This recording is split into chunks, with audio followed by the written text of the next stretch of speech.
Hello, everyone. Thank you for listening and watching. If this video has found you, there's a message here for you, but please take what resonates and leave the rest.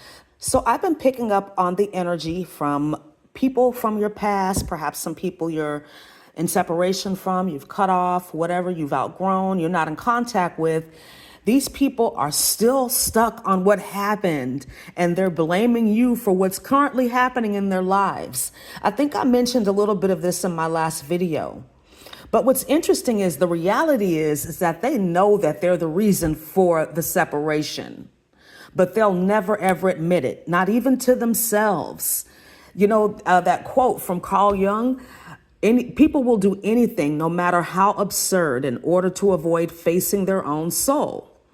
But what Spirit wants me to tell you is that this is a them problem. Them not accepting what happened and that things are the way that they are has nothing to do with you.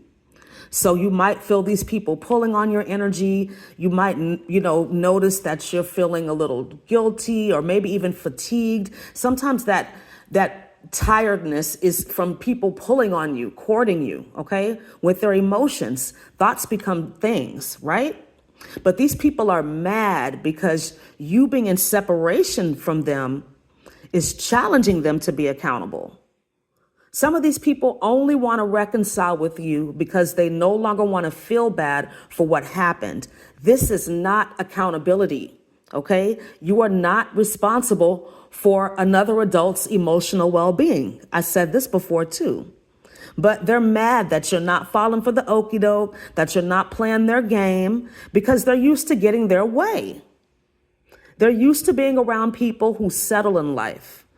They don't want to change and they don't want this person that you're dealing with to change or these people to change. Everybody wants to just stay the same, get your ass back in line. That's what I'm hearing.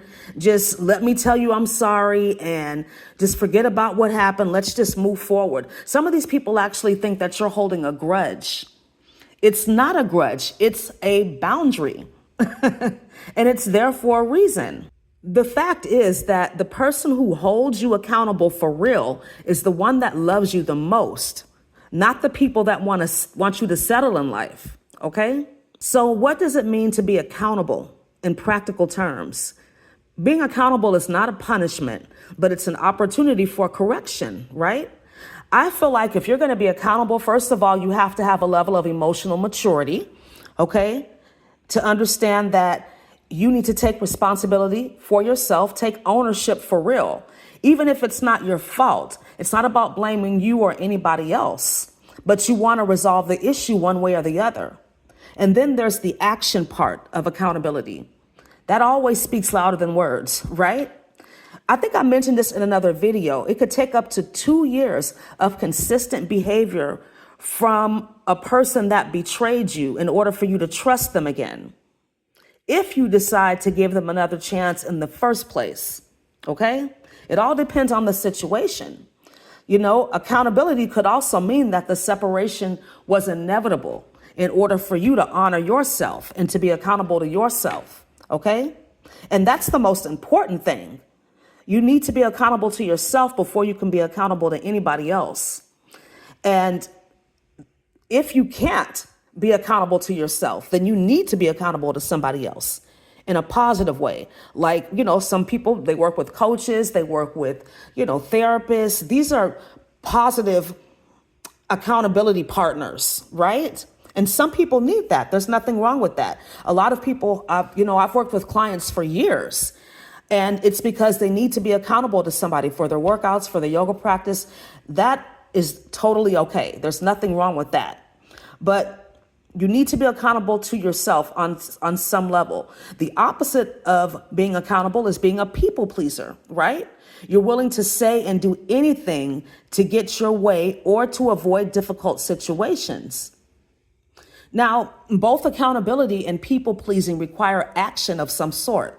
So why not just expend your energy into being accountable?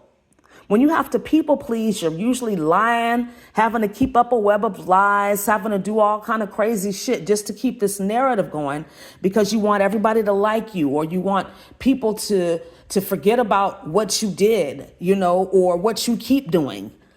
And it could be manipulation too. That's what I'm hearing. For some of you, it is manipulation.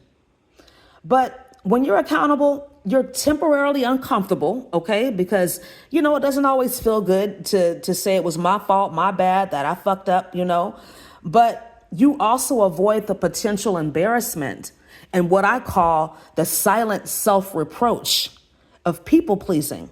So which one will you choose, okay? Now, how can you be more accountable in your life in general? I feel like you need to define your personal values and stick to them, okay? What are your absolute yeses and what are your absolute nos, okay? So, for example, if I'm going to entertain a man, he better have some money. Broke hoes is a no-no. He better take care of his children. And he better have his own goals and life focus and something going on, okay? Those are my personal values when it comes to relationships, but this applies to any area of your life. The second tip is you have to adjust your mindset to fit these personal values, okay? The third tip is to not overcommit yourself. Now, this could be in any area of your life. This goes back to the people pleasing, okay? Knowing when to say no because you know what you're capable of, you know how much energy you're willing to expend, okay? And that means not overcommitting yourself to yourself either. So not filling up your calendar so much because you're trying to avoid yourself. I said it, and that was for somebody. Time management is another way to be accountable for yourself. Like I've mentioned in other videos, I love the block scheduling system. It keeps me accountable, but there's so many time management systems out there, but it just could be doing what you need to do when you need to do it. When you schedule something, do it at that time. If nothing else is interrupting it, then get it done, right? And the last tip I'm going to offer is to use a timeline. So especially when you're setting your goals, have an end date. When do you want to accomplish this thing by? When do you want to have this thing by? This will keep you accountable during the process because you have that goal, you have that target. I'm a Sagittarius. I always need targets. Okay? So I hope this video was helpful for you. Thank you so much for listening and watching. Have a wonderful day. Namaste.